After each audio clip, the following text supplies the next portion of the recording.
Comment utiliser l'équation et à quoi sert l'équation?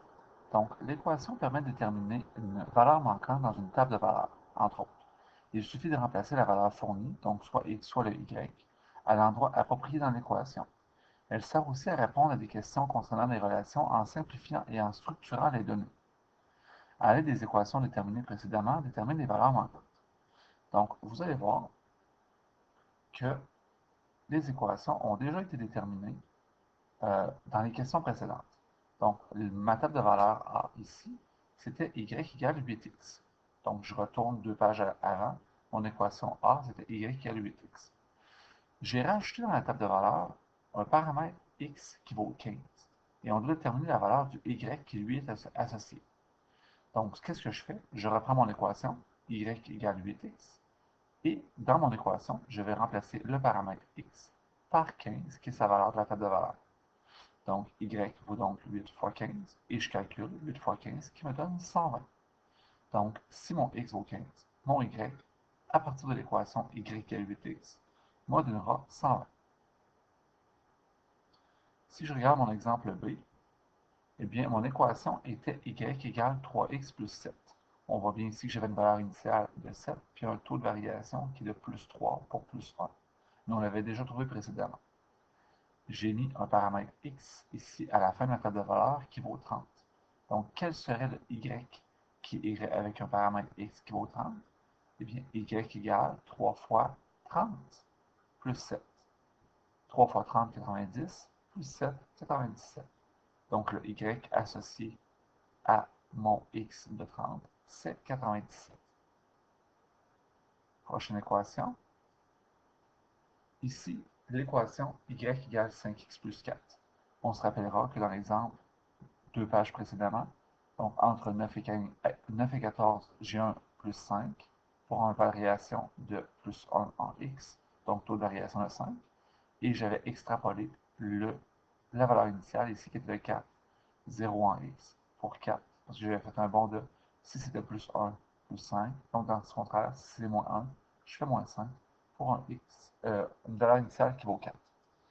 Maintenant, quelle est la valeur de y associée à un x de 50? Ben, y égale 5 fois 50 plus 4, ce qui me donne 254. Donc la valeur associée était de 254. Exemple D. Donc j'ai ici le même principe, sauf que je fournis la valeur du y et on doit chercher la valeur du x. Premièrement, on recule en arrière et on va rechercher l'équation qui est écrite deux pages précédemment. Donc y égale moins 6x plus 50. Et là, ici, je vais remplacer mon y par moins 70 et non pas mon x parce que c'est le y qui vaut moins 70. Donc, mon équation, le y change pour moins 70.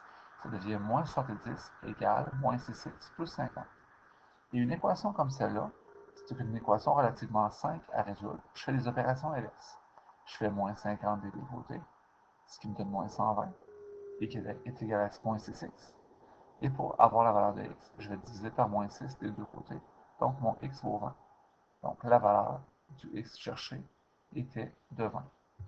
Donc, si je vous donne la valeur de x et que vous cherchez la valeur de y, vous avez seulement du calcul à faire. Par exemple, à la question D, c'était 3 fois 30 plus 7. Je calcule sur ma calculatrice ou dans ma tête 3 fois 30 plus 7 pour 97. Si je vous donne la valeur de y, alors là, il faut faire une résolution algébrique, donc la méthode de la balance. Donc, je remplace mon y, je me retrouve avec une inconnue.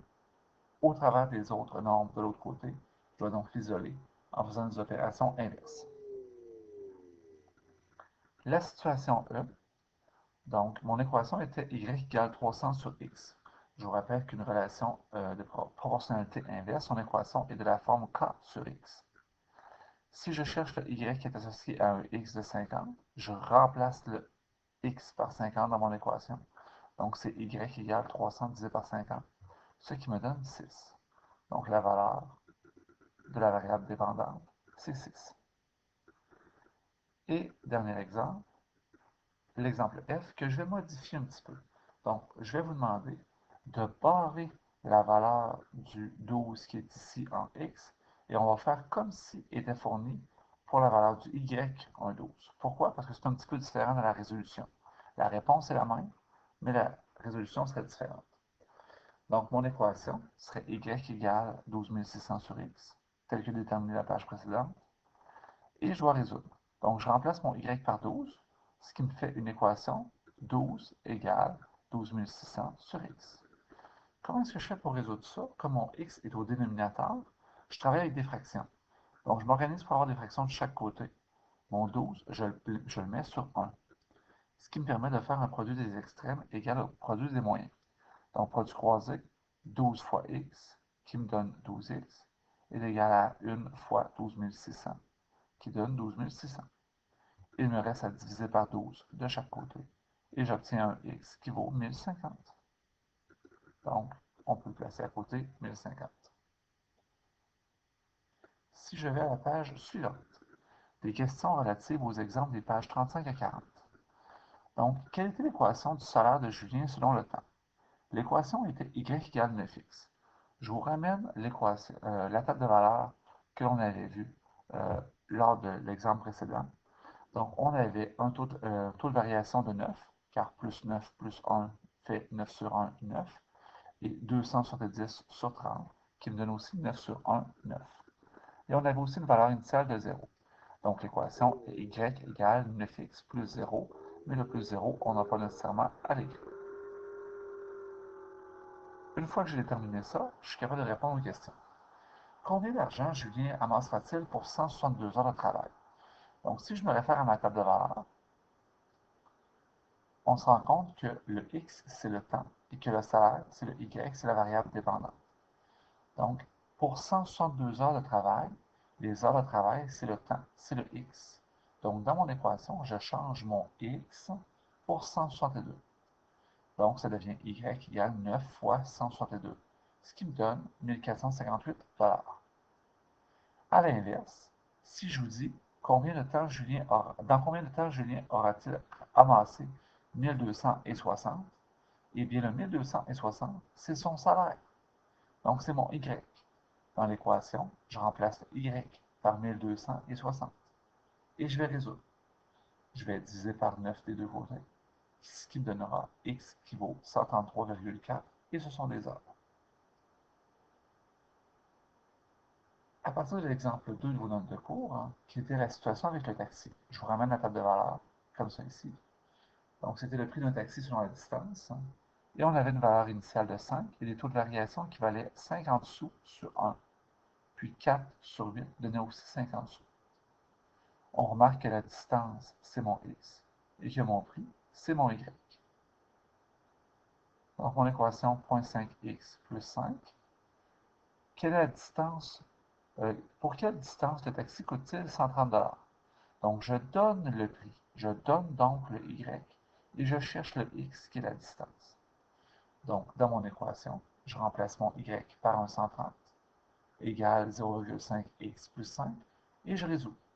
Donc, je commence par enlever les termes constants, moins 5 de chaque côté, ce qui me donne 125 égale 0,5x, et je vais diviser par 0,5 de chaque côté. Diviser par 0,5, divisé par 0,5, ce qui me donne 250 km. Pour une course de 45 km, quel serait le prix payé par le client? Alors là, c'est un peu plus facile. Je vais remplacer tout simplement ma distance x par 45, ce qui me fait y égale 0,5 fois 45 plus 15. Et je calcule 0,5 fois 45 qui me donne 22 et 25, 22 et 50, plus 15 qui me donne 37 et 50. Dernière situation.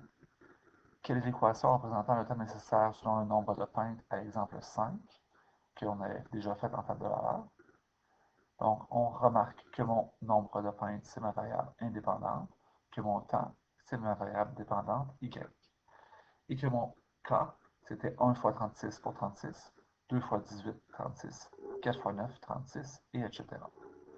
Donc, mon équation, y égale 36 divisé par x.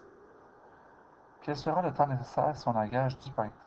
Alors, je prends mon x, qui est mon nombre de pintes, et je le remplace par 10. Le temps, ce sera donc 36 divisé par 10, ce qui me donne 3,6 heures Donc si j'ai une petite faute, c'est 3,6 heures. Combien devrait-on engager de peintres pour que le travail se fasse en 12 minutes? Donc, pour que mon travail se fasse en 12 minutes, donc 12 minutes, c'est 0,2 heures. Donc, on remarquera ici que j'étais complètement dans le champ quand j'ai fait mon corrigé. On va le faire ensemble. Donc, combien de temps pour que ça donne 0,2 heures? Donc, tout simplement, je vais remplacer mon Y, qui est le temps, par 0,2. Donc, 0,2 égale 36 divisé par mon X. Je vais mettre mon 0,2 sur 1 et je vais faire un produit croisé. 0,2 fois X, ce qui fait 0,2X, est égal à 1 fois 36, ce qui donne, je crois, 36. Je vais diviser par 0,2 de chaque côté et on va aller voir quelle serait la valeur. Donc, je vais faire 36 divisé par 0,2, ce qui me donne 180. Donc, mon X va donner 180. Donc, j'aurai besoin de 180 peintres. C'est ce qui termine nos notes de cours pour le chapitre.